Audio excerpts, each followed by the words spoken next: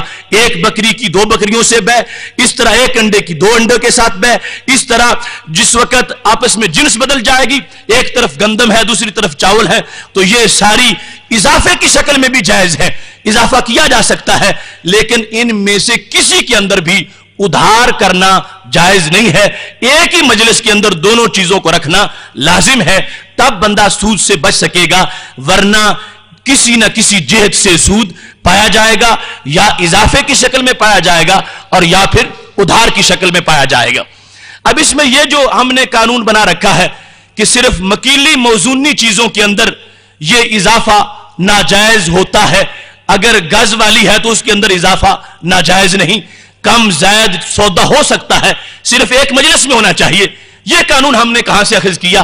تو یہ رسول اکرم نور مجسم شفیع معظم صلی اللہ علیہ وسلم کا بتایا ہوا معیار ہے, اور اس معیار کے مطابق ہم نے جس وقت ان چیزوں کو دیکھا کہ رسول اکرم صلی اللہ علیہ وسلم نے ایک حدیث میں 6 چیزیں بیان کی ہیں اور 6 چیزیں جو ہے وہ ایک وجہ میں مشترک تھیں, تو ہم نے اس سے یہ علت ماخوذ کر لی کہ جہاں جہاں یہ علت پائی جائے گی وہاں سود پایا جائے گا, اور وہاں جہاں نہیں پائی جائے گی وہاں سود نہیں پایا جائے گا.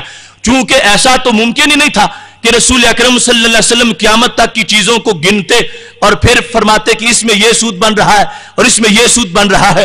آپ نے ایک اصول ہمیں بتا دیا, اس کی روشنی میں جہاں جہاں علت پائی جائے گی وہاں وہ حکم لگ جائے گا, اور اس کی بنیاد پہ ہم اپنا مسئلہ خود اس سے معلوم کر سکتے ہیں. یہ حدیث شریف حضرت ابو سعید خدری رضی اللہ تعالیٰ عنہ اور حضرت عبادہ بن صامت رضی اللہ تعالیٰ عنہ روایت کرتے ہیں.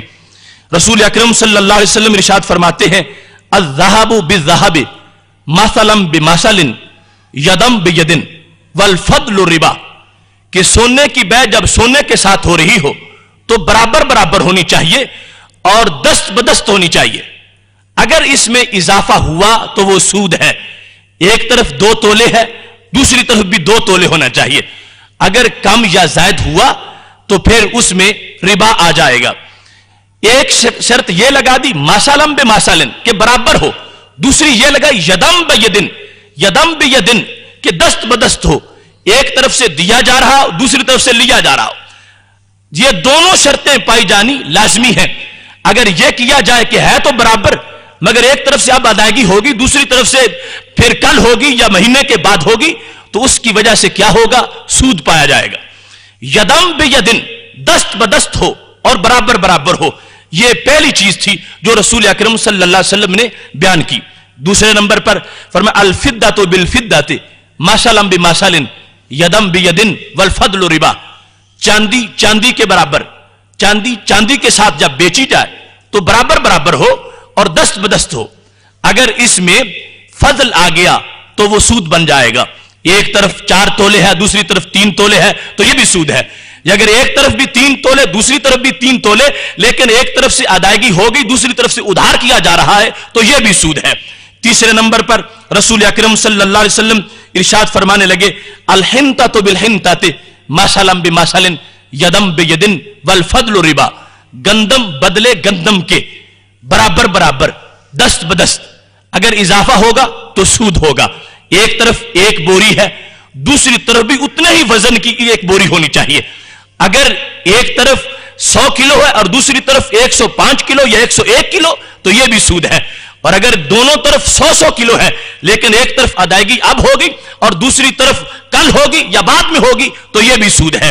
رسول اکرم صلی اللہ علیہ وسلم نے چوتھے نمبر پر فرمایا الشعیر بالشعیر مثلا بمثل